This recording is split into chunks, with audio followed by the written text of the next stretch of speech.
don't know if you've ever had this embarrassing thing happen to you as it's happened to me before. Maybe you have.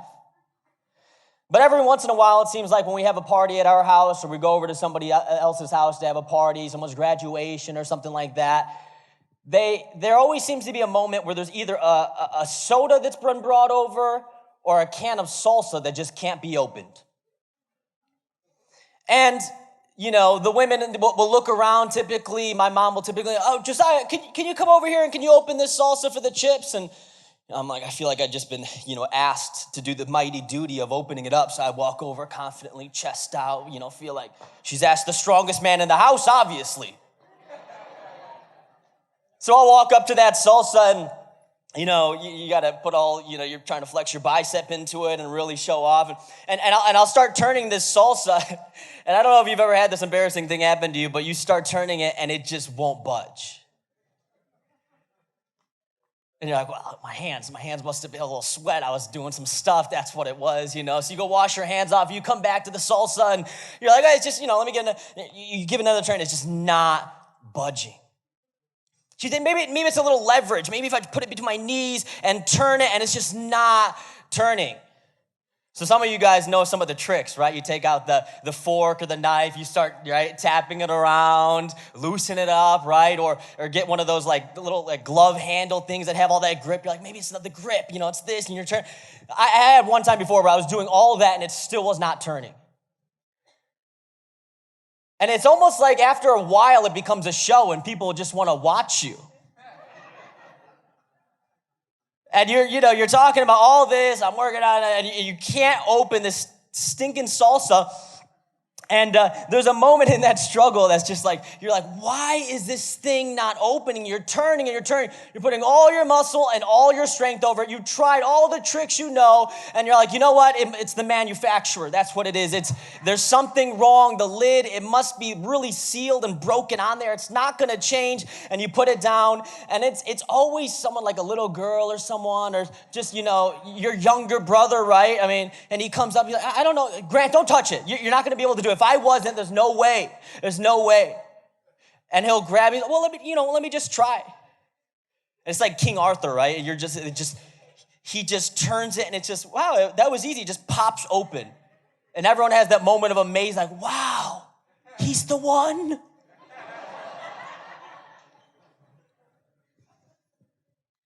If you've ever been stuck in something, that moment of trying to pry something or change something or push something, and no matter what you do, no matter what technique you try, no matter what you do, it's like you just can't get it open. Have you ever felt that way with your life? Like you just feel like there's a cap or there's a ceiling and you're trying to break through it, but you just can't. And no matter how much time and energy and no matter how much muscle you put into it, it feels like you're just getting capped off of the ceiling. You feel like you're hitting up against a wall. Have you ever felt that way? Like, why am I always here and I want to be there, but why do I feel so stuck? It can be really frustrating to be in a season like that where you feel like, I want to be beyond where I'm at, but I feel stuck. And we can try other things, we can try other techniques, but sometimes, can I tell you, that sometimes in our life, the breakthrough only will happen by the hand of God. And so you can put the effort and try and use the tools and the techniques and the best philosophy and read the best self-help books, but sometimes the breakthrough in your marriage only comes by the hand of God. Sometimes the breakthrough in your business only comes by the hand of God. Sometimes the breakthrough in your spiritual walk with God to go to the next level only comes by His hand. And no matter how much energy and power and effort you put into it, you will not be able to do what only God can do. I've been in that season of wanting to go on to the next. I've been in that season of feeling like I'm stuck and hitting that wall day after day. And I don't know if you've been there, but there's a frustration that starts to arise. Just like opening a can of salsa, there's a frustration that starts to arise when you're stuck in one place. So this morning, I get the privilege of being able to jump into this passage in Joshua chapter 3 that really is speaking to us this morning, those of us that feel stuck and at a wall or a ceiling. And this is how to experience a breakthrough, how to set yourself up or position yourself so that you can experience a breakthrough by God's hand. See, breakthroughs allow us to go into the next season. So join me this morning in Joshua chapter 3. The verses might be on the screen as well. Joshua chapter 3, verse 1. Early in the morning, Joshua and all the Israelites set out from, I'm not swearing here, this is what it's called, okay, so forgive me. Shittim must not have been a fun place to live in. And went to the Jordan where they camped before crossing over. After 3 days, everyone say 3. After 3 days, the officers went throughout the camp, giving orders to the people. When you see the ark of the covenant of your Lord and the Levitical priests carrying it, you are to move out from your position and follow it. Then you will know which way to go, since you have never been this way before. But keep a distance of about 2,000 cubits between you and the ark. Do not go near it. We're in the 3rd chapter of Joshua. Chapter 1, Moses is dead, and Joshua now takes the position of leadership. God comes to him and says, Joshua, you guys are going to cross the line that your forefathers were unable to cross. And you are going to experience the promised land. Guess what? There's enemies, there's foes, there's strongholds. But with me, Joshua, it's going to be on a platter before you. Everywhere you put your foot, it will be yours. If you remember from last week, chapter 2, the spies are sent into Jericho, a key place in this new land. It's a fortress, it's a town, it's a city. The spies are sent in. They hide with Rahab the prostitute. And Rahab tells them a key piece of information. She says, guess what? Our people in Jericho have heard all about the stories of the people in Israel, and our people are afraid and fearful of your people and your God. So the spies bring that back, and this is chapter 3. They've brought that information back to Joshua and all the army and all the people. And it's finally time for the people to cross this Jordan River. So they move to the spot right at the west side of the Jordan River. They camp there for 3 days. They camp there for 3 days.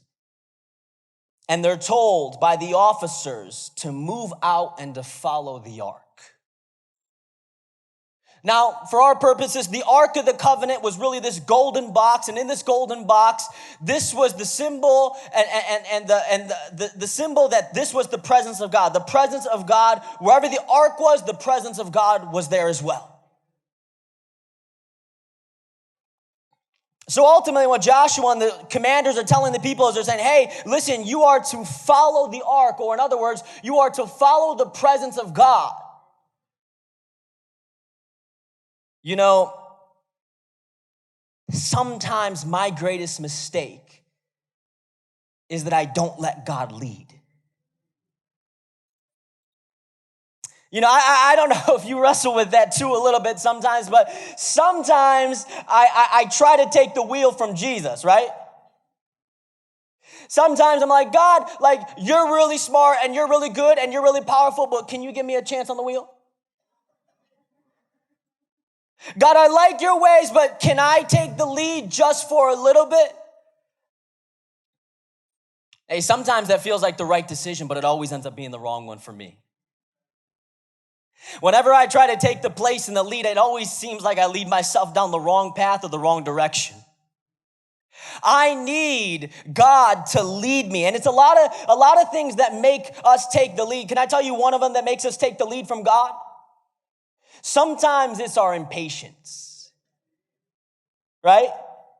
Because you're up at that wall and you're like, why am I here? I want the next season. I want marriage in my life. I want kids. We've been married, God. Why don't we have kids yet? And I want the next place in the business, the next step in the career. God, why do I feel stuck here? I want to move on. And we get a little bit impatient.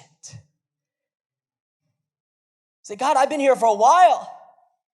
God, I'm ready to move on to the next season, to the next thing. Why am I still here, God? I feel like you're keeping me here and I don't want to be here, God. And so sometimes we say, you know what, God, if you're going to keep me at the wall, I'm going to take the lead and go my own way. See, sometimes it's impatience. Sometimes it's fear. Where God is bringing you down a path and down a way, and you know what that leads to, but you are so afraid to take a step. And so you say, you know what? I'm going to take the lead and lead my life this way. And God says, your calling and your destiny is this way.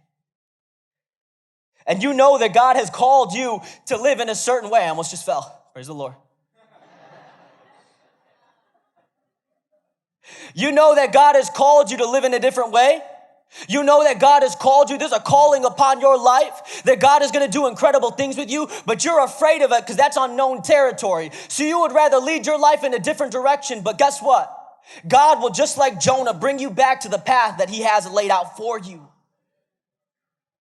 And so sometimes we try to take the lead or we try to take the wheel because it's fear that's really, we're not living our life by faith, but it's really by fear. Or we're letting fear lead us down a path that ultimately is not led by God.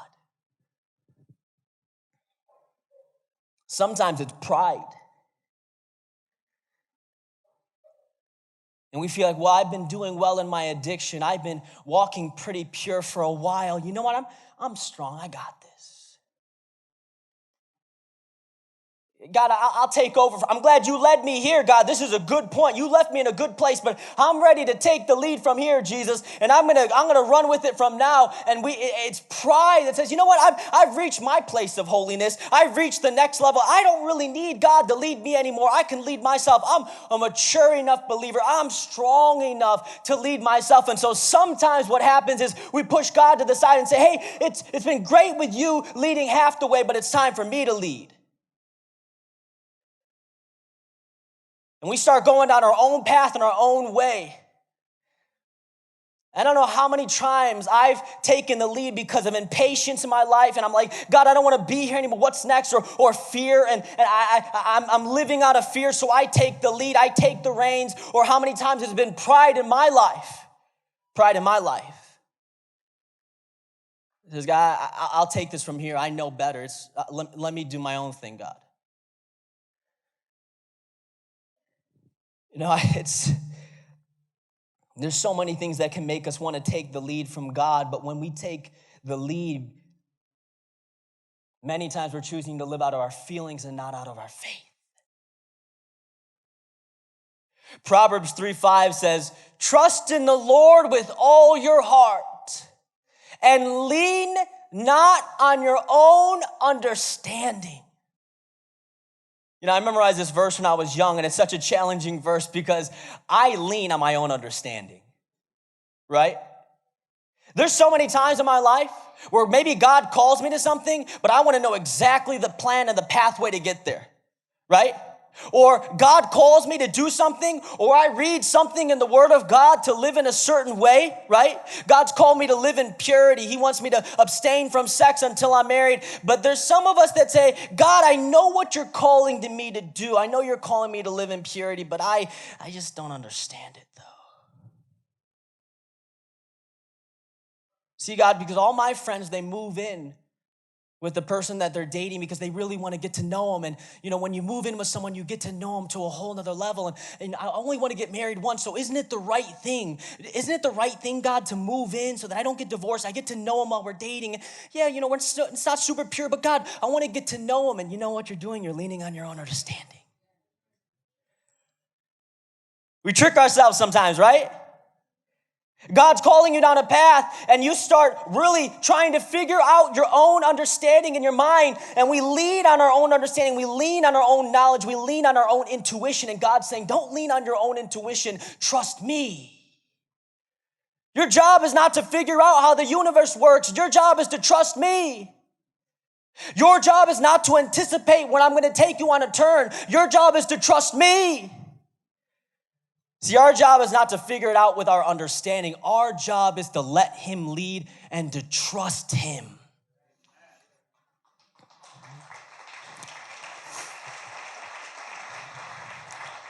I've been a follower of Jesus for about 17 years, and it seems like when God takes me on a journey, when God takes me on a trial, or sometimes when God calls me to the next season, right? There's a lot of times where I don't understand why he's calling me to somewhere. I don't know why he's calling me to a position. I don't understand why he's calling me to a people, but I don't have to figure it out to take the step. I need to trust him.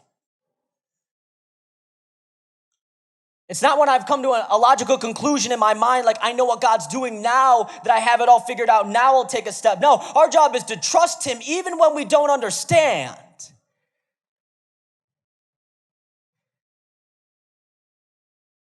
I don't understand when my child's in the hospital, but guess what, God? I'm going to trust you. I don't understand why my marriage seems to be falling apart and we were doing some of the right things, but guess what? I'm going to trust you. I don't understand why you're calling me to be a small group leader. I feel like I'm not ready and prepared, but guess what? I'm going to trust you. Because God, I might not understand in my own intellect and my own knowledge, but I trust you and your heart behind every decision that you make.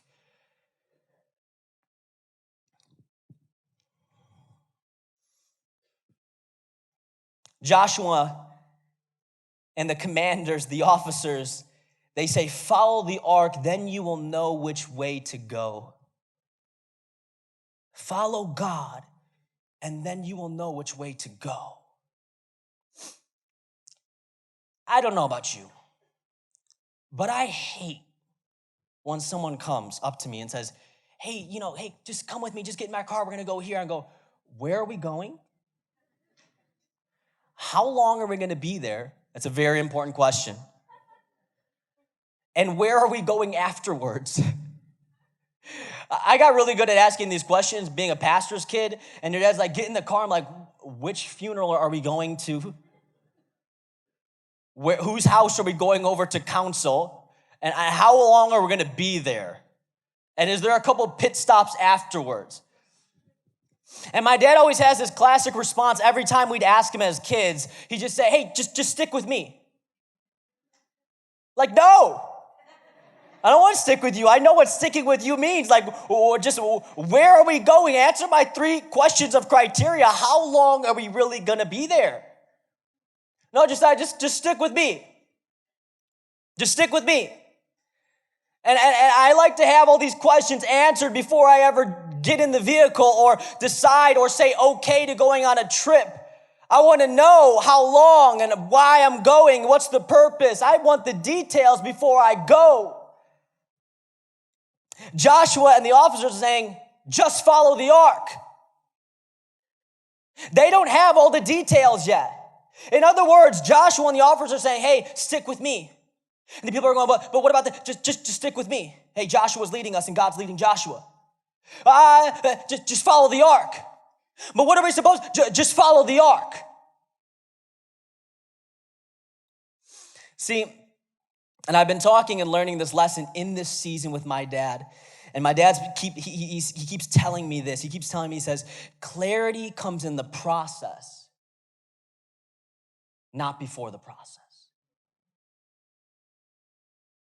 See, a lot of us want the clarity before the process, like me, like where are we going, how long? And before we ever commit to something, I want to know exactly what the terms of the contract or the trial are, God. And God's saying, hey, the clarity comes in the process, not before the process. So our job is to trust him and to step into it, and there will be more clarity in the process, not before the process. You say, I feel like God's calling me to be a leader, but I don't know. You know what your job is? Is to step in that position of leadership, and it's to have God clarify if you're called to be there while you're in the position. Not looking from the position from far saying, I don't know. No. Your job is to step into that and to have clarity in the process. If you wait for clarity before the process, you will be waiting your entire life for God to do something with you. Clarity before the process is the safe route.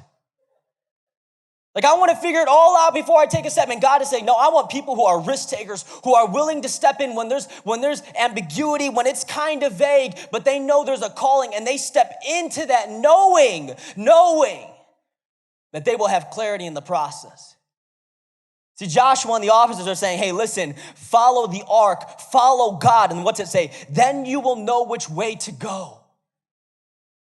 God is saying, start on the journey, and while you're on the journey, I will give you clarity as you walk down the road, but you need to start down the journey. See, clarity comes in the process. It comes when we start taking a step to go on that path. And hear me clearly on this one. The path to a breakthrough is always going somewhere where you have never gone before. You want to experience a breakthrough in your life? You need to be willing to follow God into a place, into a season, into a position that you have never been before. So many times that's where the breakthrough happens, right? In this season where it's stretching, it's unsure, you're like, I don't know, God. I feel like you're calling me, but there's a lot of uncertainty. And that's what, you step into the process, there's clarity, and the breakthrough happens when you're in a new season, in a new place of something you've never done before. I can't tell you how many people I've talked to and you're like, I don't know, I don't want to go to a men's and women's encounter retreat. I'm not into sharing my feelings, but they want to break through in their life. And so they're willing to draw near to God. They're willing to put themselves in a weekend event where they're seeking the presence of God. It's uncomfortable for them because they've never been there. They don't know a lot of people, but they put themselves in a new environment, and God gives them the breakthrough that they have been waiting for. See, so many times the breakthrough happens in the thing that we've never done before. It typically comes on the heels of something new. So how do we make way for the breakthrough from God? First of all, we need to follow his lead. Follow his lead. Don't take the lead. Don't try to get in front. Follow his lead on your life, even when you do not understand it. Number 2, we need to consecrate ourselves.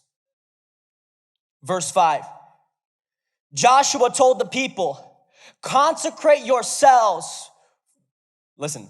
Consecrate yourselves, for tomorrow the Lord will do amazing things among you. Consecrate yourselves. Joshua said to the priest, take up the ark of the covenant and pass on ahead of the people. So they took it up and went on ahead of them. And the Lord said to Joshua, today I will begin to exalt you in the eyes of all Israel, so they may know that I am with you as I was with Moses. Verse 8, tell the priest who carry the ark of the covenant, when you reach the edge of the Jordan waters, go and stand in the river.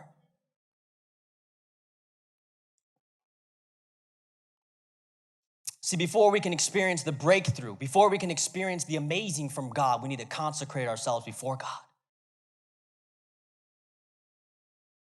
To consecrate means to set yourself apart.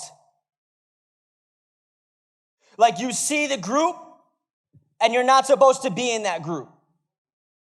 To consecrate yourself means to understand that you are set apart, that you are different from the rest. To consecrate yourself, you must be fully dedicated or fully committed.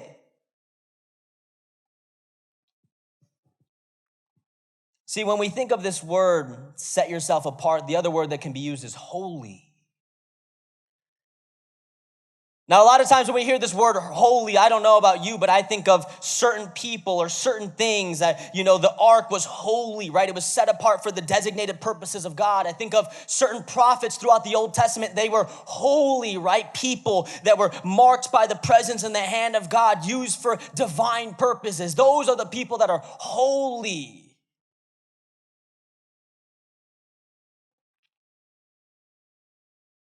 But listen to 2 Timothy 2:20 through 21.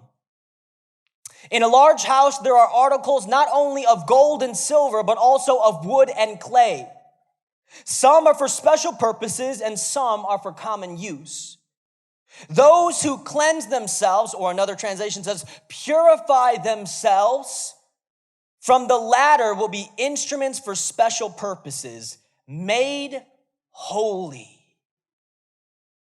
useful to the master and prepared to do any good work.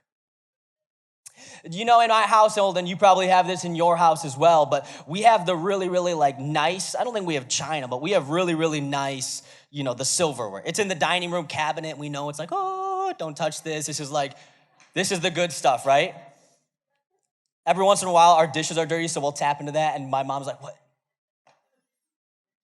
What are you doing?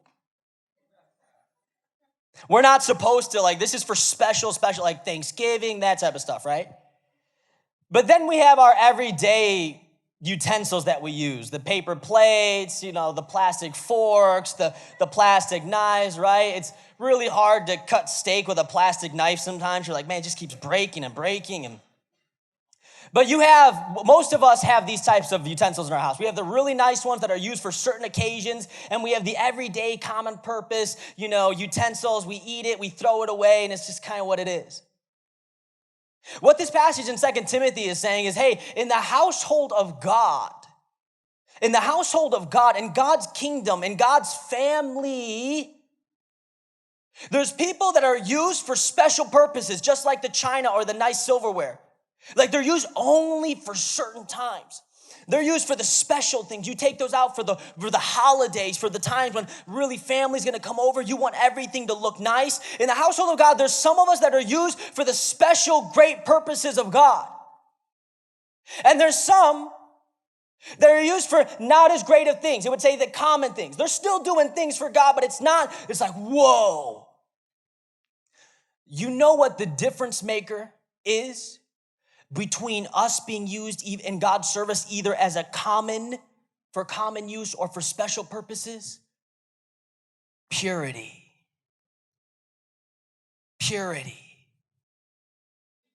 When we allow ourselves to be set apart in purity before God,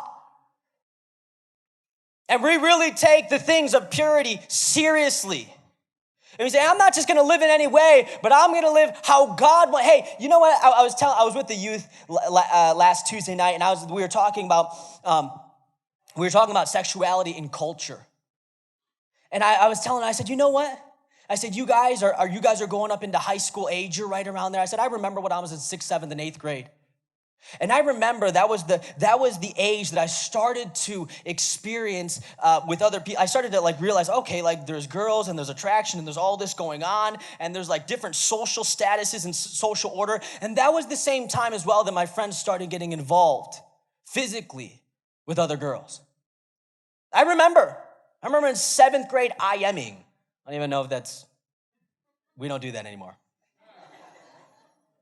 IMing, and it was like that's what my friends are doing, and that obviously it increases in high school and college beyond. And I was challenging these young girls. I said, you know what? The culture around you is always gonna tell you to live in a certain way. It's gonna say it's 2018, you should be living your life how you want to. Those are old practice, those old traditional teachings. You know, it's 2018, live how you want. It's your body, do what you want with your body. And I said, you know what the culture around you is gonna tell you? Everyone around you is gonna say, hey, do what you want, it's okay, as long as it makes you feel good and you're happy. And I said, but God has called you to live in a different way. God has set you apart, so everybody around you might be living in a certain way, and that might be culturally acceptable, but before the eyes of God, your body is not your own. It's the temple of the Holy Spirit. And so when God calls you to live in a way of purity, he's not saying, hey, try to be like everybody else. He's saying, you are not like everybody else. You are called, made for special purposes. So choose to live out in the holiness that you're called to be, like the holiness of God, set apart because he is set apart. Well, that's how my friends are, but you're not called to be like your friends. You're called to be like Jesus. You're not called to be like your neighbors. You are called to be like Jesus, and you are stamped with the Holy Spirit to the day of redemption.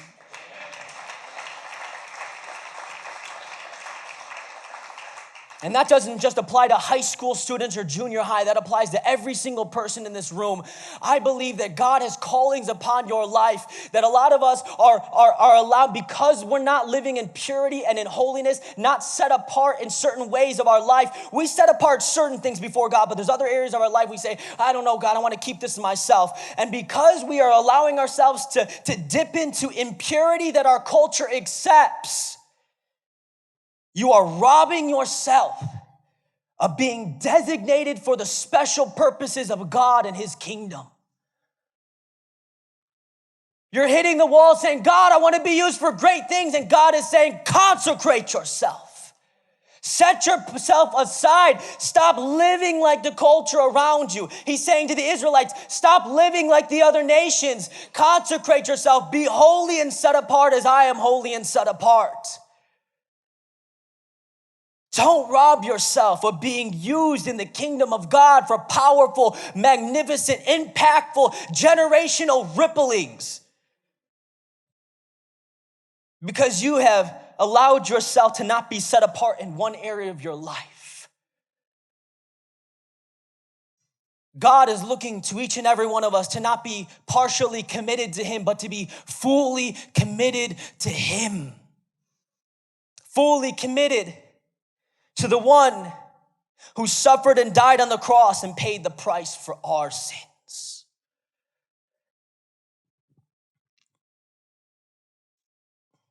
You know, I look at people all over the world. It's kind of one of the things, I've talked through it with my dad before, but sometimes it rubs me wrong that I look into the world about, people who are set apart, people who are fully dedicated to something.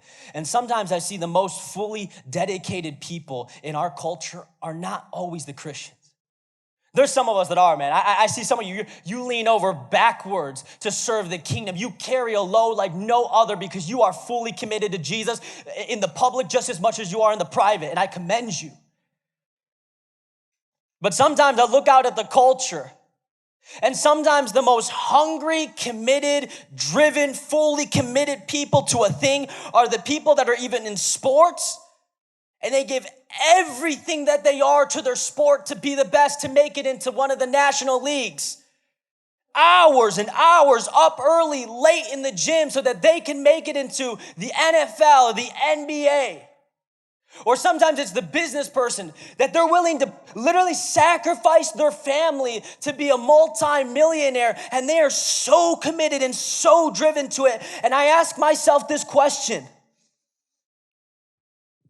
are there people around you who are more dedicated to the fading treasure than to your eternal one?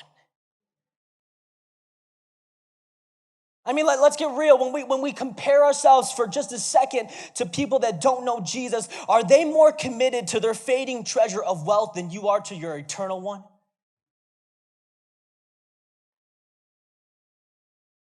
Like, do they love money so much that they're willing to give everything that they are to be able to achieve a status of multimillionaire or beyond more than you love Jesus and are willing to give all of who you are to his kingdom and to the things of God?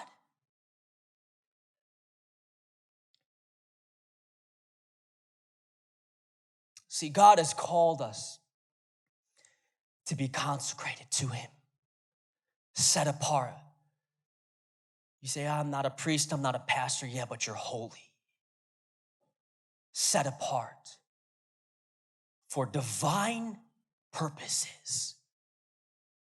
Set apart for divine purposes, used by the King of Kings and the Lord of Lords. The one who sits on the throne of the universe has you employed. You are not just a friend or a son, but a representative, an ambassador is the language the Bible uses. You are someone that represents God to the world. We are ambassadors of the gospel. and of how good our God is. So let us be fully committed and consecrated to God, because until we're fully committed, we will never experience the breakthroughs that God has for us. Fully committed.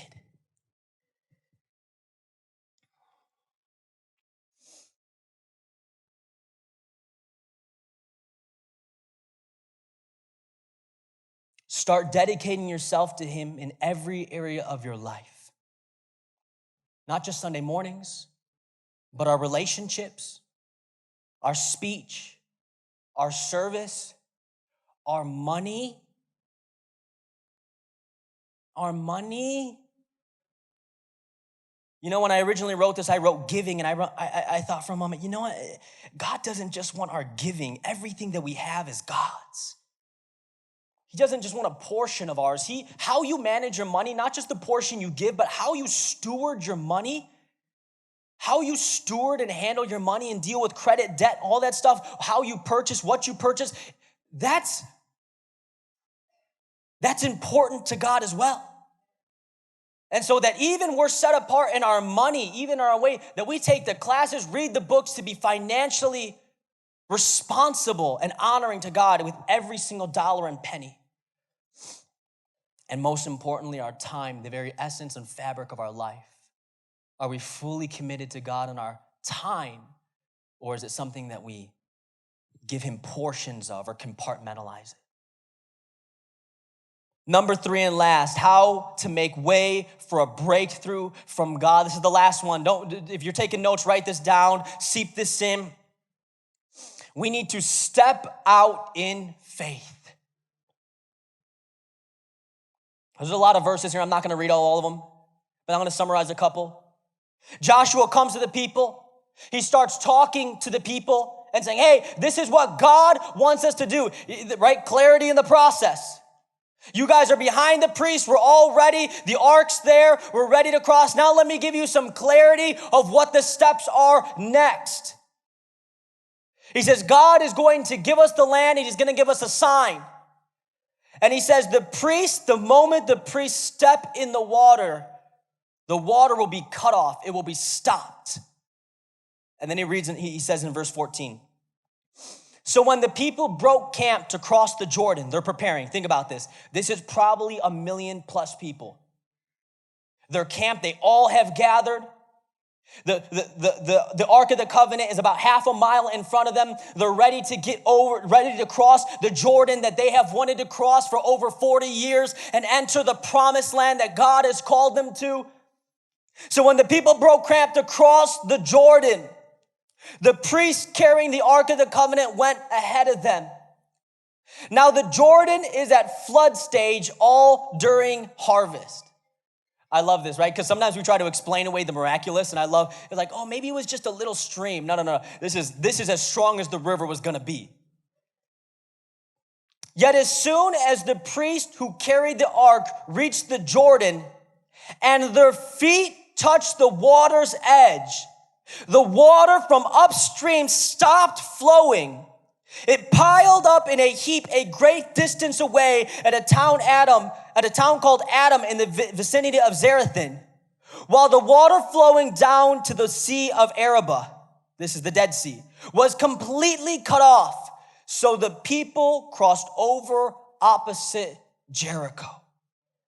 The priest who carried the Ark of the Covenant of the Lord stopped in the middle of the Jordan and stood on the dry ground while all of Israel passed by until the whole nation had completed the crossing on dry ground.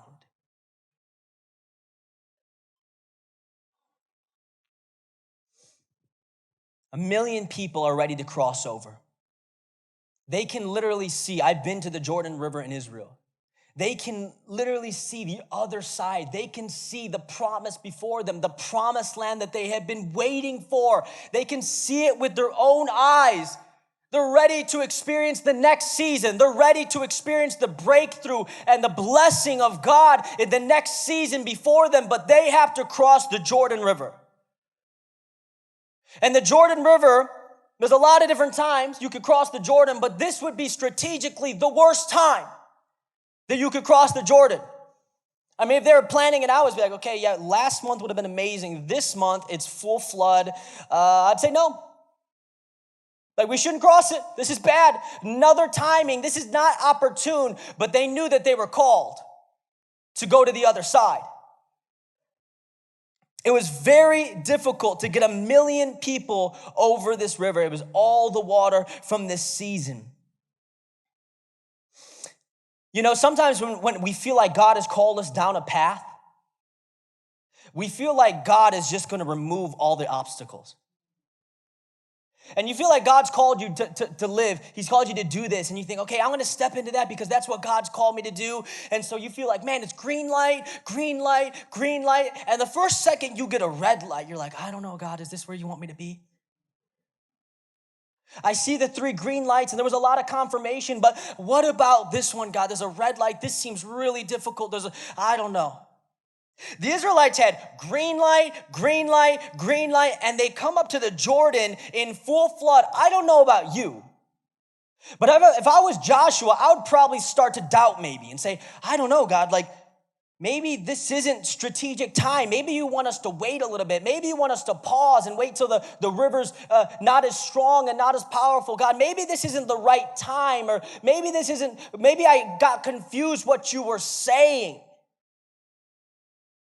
Maybe it's not the right path.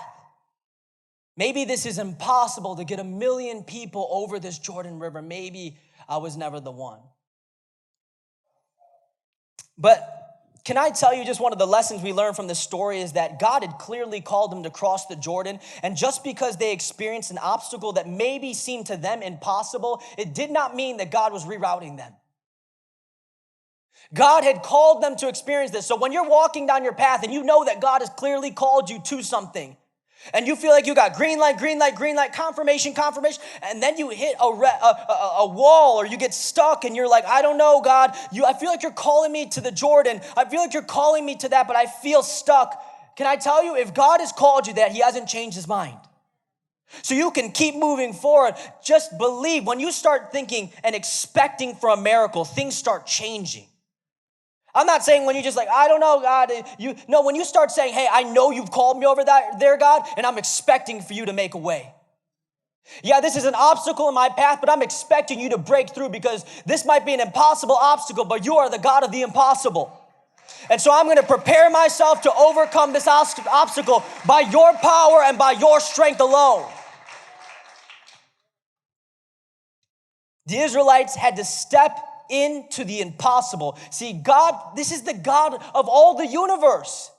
He could have parted the sea before they were, the river, before they were even there. Think about that.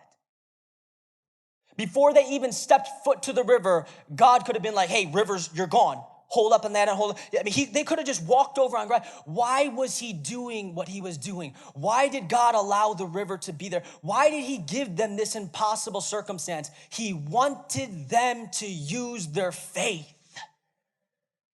It was a test of their faith.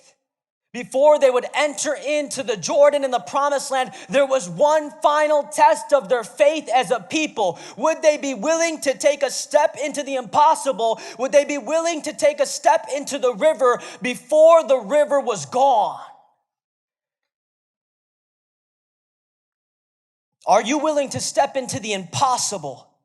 The circumstance you feel like, I don't know if my marriage could ever be restored. This would be an impossible task. Are you willing to step into the impossible, knowing that God has called you to do that? Knowing that God can solve that problem and change that circumstance in a moment's notice. In a moment's notice. Are you willing to take that step into the circumstance and not simply pray that the circumstance be gone? See, sometimes we're not experiencing the breakthrough because we're praying for the obstacle to be gone. And God says, no, I want you to experience that because it's going to require faith. No, I want you to experience it. God, would you please let this boss who's so difficult at my work, would you let him be gone, God? Would you remove him? And God's saying, I want your faith to grow in that experience. Oh, God, would you? And you're going to be stuck there until you say, okay, God, this is where you have me in this season. I'm going to use my faith. What's your river that's not gone yet? And God is telling you before the river's even gone, you need to step into that. And once you're willing, think about that. The priests are walking up with the ark, and the first priest is there. The river is still in front of them. This is a deep river. These are people swimming. I've been to the river. And they put their foot, and it's like the moment that the bottom of their foot touches the water, it's back. It's gone. It's held all the way back up at a town, and the million people are able to cross over the Jordan. But if the priests were unwilling to take that step of faith into the next season, they would have been stuck in the last. Unless they were willing to take that next step of faith into something that was difficult, into something that they were trusting God, but still was like, whoa, it's still here. Until they were willing to take that next step, if the Israelites never took that step, they would still not be in the promised land. There are some things in our life, certain seasons, obstacles, walls, and ceilings that will not be broken until you are willing to step into the next season. Until you are willing to take that step of faith into the next season that God is calling you. And you're saying it's tough. And yeah, the Israelites' calling was tough too. You're saying the river's not gone yet, the prover's still there. But God's calling you to step into it. God is calling you to step into your obstacle with faith, not fear.